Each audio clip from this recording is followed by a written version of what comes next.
चलो बाबू इसे ध्यान से समझोगे, क्लियर कर दो बोर्ड से। आज का जो चैप्टर है ना, वो हम लोग हिस्ट्री का दूसरा चैप्टर पढ़ रहे हैं, समाजवाद एवं साम्यवाद। तो जो पहला टॉपिक हम लोग का आया है वो आया है समाजवाद के बारे में। थोड़ा सा इसको अपना भाषा में थोड़ा समझने की कोशिश करो। समाजवाद, समाज के भला होना चाहिए, सीधा सीधी बात। समाजवाद में ऐसे ही याद रखो ना, समाजवाद में समाज भला करो इसका, और का समाज का भला होना ही चाहिए, तब ना समाजवाद चलेगा। और समाज में किसी का भला ही नहीं हो रहा था, क्या समाजवाद। समाजवाद का देखो यहाँ पे डिफिनेशन एक यहाँ दिए हैं और एक नीचे दिए हैं, देखो जाएगा। यहाँ पर दो चीजें पूछा जा सकता है, समाजवादी व्यवस्था से आप क्या समझते हैं, व्यवस्था उसमें लगाएगा, और एक में रहेगा कि समाजवाद से आप क्या समझते हैं। दोनों में से अगर कोई भी याद रहेगा ना, तो इसका जवाब इसमें, इसका जवाब इसमें लिख सकते हैं, लेकिन कोशिश करना है कि दोनों को अलग अलग से समझा पाओ, वो ज्यादा बेहतर रहेगा। तो समाजवाद क्या है? समाजवाद एक ऐसा विचारधारा है जिसने आधुनिक काल में समाज को एक नया आयाम दिया है। यानी कि आधुनिक काल मतलब कि एक तरह से समझ लो कि मॉडर्न टाइम में, मॉडर्न आधुनिक काल शायद हम लोग का स्टार्ट हुआ था 15वीं शताब्दी के आसपास में, शायद थोड़ा सा हम भूल रहे हैं, 15वीं शताब्दी के आसपास से ही शायद मतलब कि आधुनिक काल शुरू हुआ। आधुनिक नहीं, ये तो मध्यकाल हो गया ना, आधुनिक होगा शायद 18वीं 19वीं से होगा, 18वीं या 19वीं से होगा आधुनिक काल, ये हो जाएगा मध्यकाल हो जाएगा। 18वीं या तो फिर 19वीं में आधुनिक काल का शुरुआत हुआ होगा। उस समय में समाज को एक नया दिशा देखने को मिला, वही है समाजवाद। सीधा सीधी बात समझोगे कि कहीं ना कहीं, चाहे मान लीजिए कि इस टाइम में अभी कुछ नया चीज मिल जाए देखने को, और आने वाले हम लोग को समय को, आने वाला पीढ़ी को कुछ ना कुछ नया देखने को मिलेगा, सीखने को मिलेगा, तो उन लोग के लिए क्या रहेगा, एक नया आवाम रहेगा। कुछ लोग, उन लोग हमसे कुछ सीखेगा। तो यही यहाँ पे है कि समाजवाद क्या था। तो समाजवाद एक विचारधारा है जो कि आधुनिक समाज में एक नया आवाम दिया गया है, यानी कि नया रास्ता मिला है जिससे समाज का भला हो पाए। इसमें यहाँ पर इसको समझा देते पहले, उसके बाद बीच वाला समझाएंगे। समाजवादी व्यवस्था क्या है? तो समाजवादी व्यवस्था एक ऐसा अर्थव्यवस्था है जिसके अंतर्गत में उत्पादन के सभी साधनों, कारखानों तथा विपणन में सरकार का एकाधिकार हो। ऐसा व्यवस्था में उत्पादन निजी लाभ के लिए नहीं होकर के सारा समाज के लिए होता है, ये होता है समाजवादी व्यवस्था। अब इसी को अगर डिफिनेशन को अपना मर्जी से बोलना है, हल्ला कम करो, इसी को अगर अपना मर्जी से बोलना है तो कैसे बोल सकते हैं?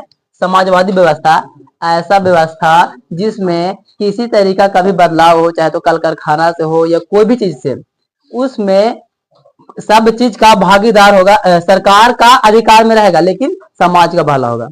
सरकार उसको भले ही कंट्रोल करेगा, लेकिन सभ्य के लिए करेगा। वो समाज में सबका भला होना चाहिए, खाली सरकार का भला नहीं होगा। सरकार अपने लिए काम नहीं करेगा, पूरा जनता के लिए, पूरा समाज के लिए भला करेगा, वो होता है समाजवादी व्यवस्था। ऐसा व्यवस्था, इसको और शॉर्ट में बोलोगे तो ऐसा व्यवस्था जिससे पूरा समाज का भला हो सके, पूरा समाज का फायदा हो, समाज के लिए हो, वो सब हो जाता है समाजवादी व्यवस्था। तो यहाँ तक तो समझ में आया है, नीचे भी समझ में आया है। अब इसको थोड़ा सा पॉइंट जो कि ऑब्जेक्टिव इसी से निकलेगा, और ये सब भी 2 नंबर के क्वेश्चन है, 2 नंबर में आ जाता है ये सब, समाजवादी व्यवस्था और समाजवाद, ये 2 नंबर में आता है। 19वीं शताब्दी में औद्योगिक क्रांति के फलस्वरूप समाज में पूंजीपति वर्गों द्वारा मजदूरों का लगातार शोषण अपने चरमोत्कर्ष पर था। उन्हें इस शोषण के विरुद्ध आवाज उठाने का वर्ग विहीन समाज की स्थापना करने में समाजवादी विचारधारा ने अग्रणी भूमिका अदा की। अब यहां से फिर क्वेश्चन बन जाएगा कि समाजवादी कहाँ पे, समाजवादी व्यवस्था या तो समाजवाद कहाँ तक भूमि अदा करता है, यानी कि कहाँ तक वो किसी में भी अपना भूमिका निभाता है।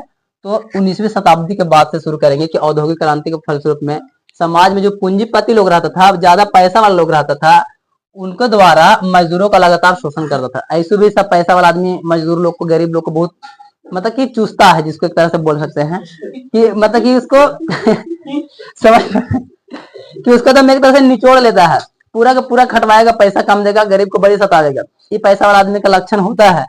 तो वैसा चीजों को देख करके सब लोग आवाज उठाया, शोषण के विरुद्ध आवाज उठाया। अब गरीब लोगों को सब शोषण कर रहा है, अमीर लोग, चुप रहो, गरीब लोग को अमीर लोग शोषण कर रहा है, तो अमीर लोग, जितना भी गरीब लोग है ना, अमीर के प्रति में सब आवाज उठाएगा कि ये सब हम लोग के साथ में सही नहीं हो रहा है, तो समाज की स्थापना करने के लिए ये सब समाजवादी विचारधारा सबसे आगे रहता है। अगर ये विचारधारा किसी में नहीं रहेगा तो समाज आगे नहीं बढ़ेगा, सब वैसा ही टूटा हुआ रहेगा, सब गरीब के गरीब और सबके साथ में वैसा ही होगा। पैसा वाला आदमी गरीब को दबा देगा, ये काम चलते रहेगा तो फिर समाजवादी को फायदा ही नहीं होगा। तो समाजवादी का सीधा सा मुद्दा यही है कि गरीब लोग को या अमीर लोग को सबके लिए इक्वल हो जाना चाहिए, वो समाजवाद हो गया। समाज में चाहे गरीब रहे अमीर रहे सबके लिए एक होना चाहिए, ये समाजवादी का मेन मुद्दा होना चाहिए। समाजवाद उत्पादन में मुख्यतः निजी स्वामित्व की जगह सामूहिक स्वामित्व या धन के समान वितरण पर जोर देता है। देखो इतना सारा से तुम कोई भी बात लिखोगे ना, वो सब समाजवाद के ही डिफिनेशन रहेगा। तो इतना सारा सब समाजवाद के बारे में ही पूरा बताया गया है कि सब समाजवाद का डिफिनेशन है। तो समाजवाद इसमें क्या बोल रहा है ना कि स्वामित्व की जगह में सामूहिक स्वामित्व या तो फिर धन के एक समान वितरण, यानी कि कोई भी व्यक्ति होगा ना तो समाज में सामूहिक स्वामित्व होगा, सबके लिए एक बराबर कार्य होगा। अगर धन की बात किया जाए तो समाज में सबको धन इक्वल मिलेगा, बराबर बराबर मिलेगा। अगर मुखिया दे रहा है किसी को तो किसी को 2 लाख दे देगा कॉलोनी बना लेने, तो किसी को 5 ऐसे देता है, सबको बराबर। जब 2 कॉलोनी मिलेगा तो सबको उतना ही पैसा मिलेगा, थोड़ी करो के ज्यादा करो कम मिलेगा। तो ये वही है सामूहिक स्वामित्व, यानी कोई भी काम होगा तो समूह में होगा, एक समाजवाद का एक लक्षण है। और धन के समान वितरण होगा। समाज में अगर किसी से चंदा लिया जाता है तो सबसे बराबर चंदा लिया जाता है कि सब दिया है, एगो कम देगा तो दूसरे को भी कम देगा फिर। तो ये क्या होता है ना कि धन का समान वितरण होता है। धन अगर किसी में अगर हम बांटते हैं, गांव से किसी को बांट दिया जाए तो क्या करेगा, सबको बराबर बांटेगा। चाहे तो आप जैसा भी रहिए, समाज में बांट रहे सबको बराबर, अगर एगो कम दिए एगो को ज्यादा दिए तो फिर लड़ाई हो जाएगा, काहे दिया था तुम हमरा, नीचे देखा वाला नहीं, ज्यादा दे दिया हमरा कम दे दिया, गरीब है सही से। तो तरह तरह के बात उठना शुरू हो जाता है। यह एक शोषण उन्मुक्त समाज की स्थापना चाहता है। अब यहाँ से जो ऑब्जेक्टिव निकलेगा ना कि समाजवाद क्या चाहता है, ये एग्जाम में आता है, इसको नोट कर लेना, बढ़िया से याद कर लेना, 1 नंबर का आता है। यह एक शोषण उन्मुक्त समाज की स्थापना चाहता है। तो कौन? समाजवाद। समाजवाद क्या चाहता है कि एक अच्छा स्थापना हो, समाज का एक बेहतर स्थापना हो, उन्मुक्त। यह एक शोषण उन्मुक्त, यानी कि उसमें शोषण नहीं होना चाहिए, किसी को कोई भी दबावेगा नहीं, किसी को कोई मतलब कि ज्यादा इस्तेमाल नहीं करेगा। समाज के स्थापना के लिए ये बहुत जरूरी है। समाज अच्छा चाहिए, समाजवाद रहना चाहिए। और समाजवाद मतलब सब एक हो जाओ, सीधा सीधी, सबको धन बांटो एक समान, सबके साथ में एक समान रहो, ये सब होता है समाजवाद। किसी भी तरह से लाभ हो तो समाज को तो पूरा के लिए बराबर होना चाहिए। आधा आधा नहीं कि आधा वो रखेगा आधा हम रखेंगे, बीच वाला जाए, खेल खत्म। तो वैसा नहीं, सबके लिए एकदम नॉर्मल और लिमिट में होना चाहिए। सबको डिवाइड, अगर 100 व्यक्ति है, 100 व्यक्ति है एक समाज में, और उसमें हम लोग को मतलब कि 100 ही कमाई हुआ है। अगर पूरा समाज लोग मिल करके मेहनत किया, 100 कमाया है, तो 100 में बांट दो, 100 से डिवाइड करके 71 रुपया सबको बांट दो। लेकिन सबको बराबर बांटो ही नहीं कि वो गरीब आदमी है 50 को हटाओ नहीं, हमने खाली खा लेने बीच में। ऐसे होगा तो समाजवाद नहीं है, वो फिर बेकार हो जाएगा, समाजवाद के अंतर्गत नहीं आएगा।